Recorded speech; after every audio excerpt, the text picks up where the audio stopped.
રાજ્યની અંદર દિવસે ને દિવસે કાયદો અને વ્યવસ્થા કથળતી જતી હોય તેવું સામે આવી રહ્યું છે, કારણ કે દિવસે ને દિવસે ખૂબ જ રાજ્યની અંદર હત્યાના બનાવો વધતા જાય છે.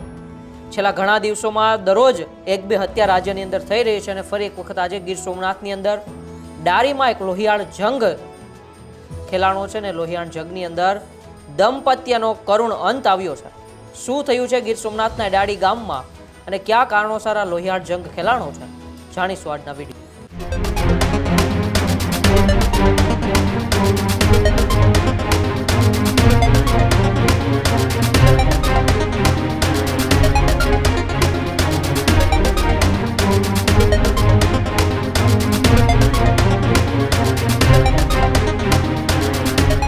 ગીર સોમનાથની અંદર ડારી ગામની અંદર એક દાંપત્યનો કરુણ અંત આવ્યો છે અને પત્નીની નિર્મમ હત્યા બાદ ફરાર પતિનો પણ અત્યારે મૃતદેહ સામે આવ્યો છે. જી હા, પહેલા જે ફરાર પતિ હતો તેમણે પોતાની પત્નીની નિર્મમ હત્યા કરી નાખી અને ત્યારબાદ તેઓ પોલીસ પકડતી દૂર હતા, ફરાર હતા અને આજે તેમનો મૃતદેહ મળી આવતા સમગ્ર પંથકમાં પણ સન્નાટો છવાયો અને ચકચાર મચી ગયો છે.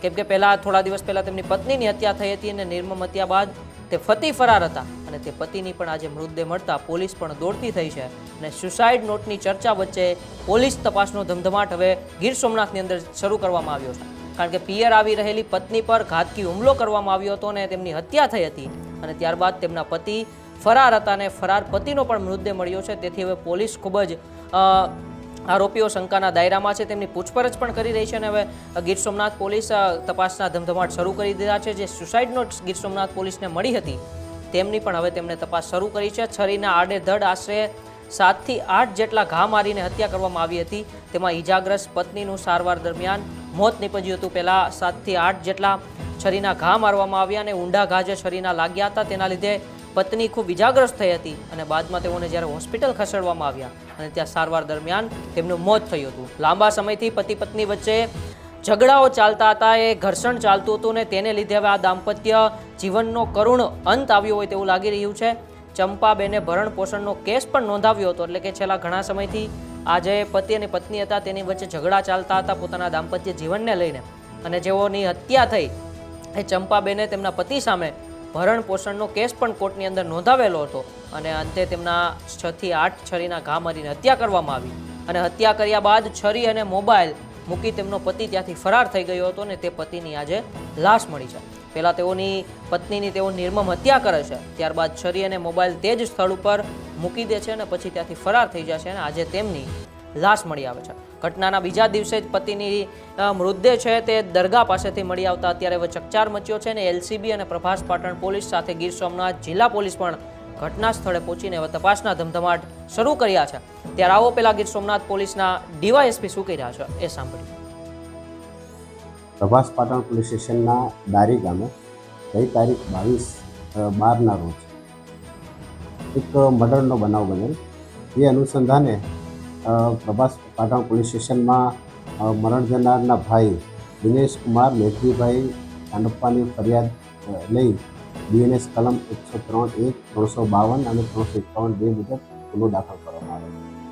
આ જે મર્ડરનો બનાવ બનેલ એની હકીકત એવી છે કે મરણ જનાર હિનાબેન ઉર્ફે ચંપાબેન વિનોદભાઈ ધોળિયા, તેઓના લગ્ન 2002માં તાંતીવેલા ગામે થયા હતા. લગ્ન બાદ તેમના પતિ સાથે એમને ઘર કંકાળ, શારીરિક માનસિક ત્રાસ એવી ફરિયાદો રહેતી. તે અનુસંધાને એમણે 2025ના માર્ચ મહિનામાં એમના પતિ વિરુદ્ધ એક ફરિયાદ પણ દાખલ કરાવેલી છે અને ભરણપોષણનો એક કેસ એમને કોર્ટમાં ચાલતો હતો.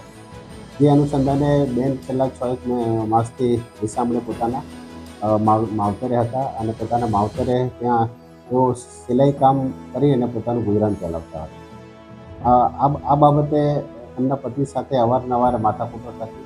તે અનુસંધાને એમના પતિ વિનોદભાઈ સોમાભાઈએ ગઈ 12 તારીખના રોજ તાંતીવેલા ગામથી તેઓ સીધા ડારી ગામે આવેલ અને એમના પત્ની જે આ સિલાઈનું કામ કરતા હતા એમને છરીના 8 થી 10 જેટલા ઘા મારી અને તેઓ સ્થળ પર પોતાની મોટરસાઇકલ તેમજ જે બનાવમાં એમણે છરીનો ઉપયોગ કર્યો તે મૂકીને ત્યાંથી નાસી ગયેલ હતા. જે ઈજા પામનાર બહેન હતા એમને સારવાર હોસ્પિટલ આવતા ડૉક્ટર એમને મરણ જાહેર કર્યું. બનાવ બાદ આરોપી ત્યાંથી ફરાર થઈ ગયો હતો આરોપીને પકડવા માટે સ્થાનિક પોલીસ, એલસીબી અને એસઓજીની તમામ ટીમો કાર્યરત હતી. તેમ છતાં મોડી સાંજ સુધી આરોપી મળી ન આવે. ત્યારબાદ આજ રોજ સવારના દારી ગામે ત્યાં એક કબ્રસ્તાન પાસે 5 પીરની દરગાહ છે, ત્યાં આ જે આરોપી છે એ મૃતક હાલતમાં ત્યાં મળી આવેલ. એમાં પ્રાથમિક દ્રષ્ટિએ તેણે ઝેરી દવા પી અને પોતે આત્મહત્યા કરેલ હોય એવું તારણ છે. હાલ આ બાબતે મરણ જનાર જે છે આરોપી, એમના દીકરાની જાહેરાત લઈ અકસ્માત મોતનો એક ગુનો દાખલ કરવામાં આવ્યો છે. હાલ આ બાબતની તપાસ પ્રભાત પાટણ પીઆઈ ચલાવી રહ્યા છે. પતિનો મૃતદેહ મળી આવે છે ત્યારે ગીર સોમનાથ પોલીસને સાથે સાથે એલસીબીની ટીમ પણ ત્યાં પહોંચે છે અને એવું અનુમાન લગાડવામાં આવે છે કે પતિએ ઝેરી દવા પીને મોતને વાલું કર્યું છે. ઘટના સ્થળેથી એક ચિઠ્ઠી પણ મળી આવી છે અને તે ચિઠ્ઠી તે પતિએ જ એટલે કે તે વ્યક્તિએ જ લખી હોય તે માટે હવે તપાસના ધમધમાટ આગળ શરૂ કરવામાં આવ્યા છે. પોલીસ હવે આ કેસને ખૂબ જ નજીકથી તેમાં તપાસ કરી રહી છે, કારણ કે પહેલાં નિર્મમ હત્યા તેણે તેમની પત્નીની કરી અને ત્યારબાદ તેઓએ પોતે જ આત્મહત્યા કરવાનો પ્રયત્ન કર્યો અને આત્મહત્યામાં મૃત્યુ પામ્યા છે. દરગાહ પાસે તેમની લાશ મળે છે, પોલીસ પહોંચે છે અને ત્યાંથી એમને એક સુસાઇડ નોટ મળે છે અને સુસાઇડ નોટની અંદર જે પણ વિગતો, જે પણ વાતો તેમણે લખી છે તેને આધારે હવે પોલીસ પોતાની તપાસ તેજ કરી છે અને આગળની ચર્ચા હવે શું કાર્યવાહી થશે એ તો ગીર સોમનાથ પોલીસ હવે આગળના સમયમાં જ્યારે આ સુસાઇડ નોટના આધારે ક્યાં આરોપીઓ પાસે જાય છે, ક્યાં આરોપીઓની તપાસ કરે છે, કોના ઉપર શંકા છે તે હવે સુસાઇડ નોટના આધારે ગીર સોમનાથ પોલીસ આગળની તપાસ હાથ ધરશે. પરંતુ જે દાંપત્ય જીવન જે છેલ્લા લાંબા સમયથી દાંપત્ય જીવન સારી રીતે નહોતું ચાલતું, પતિ પત્ની વચ્ચે ઝઘડાઓ થતા હતા અને તે ઝઘડાઓનો આજે આ ઘાતકી અંત આવ્યો છે તેવું આપણે માની શકીએ છીએ.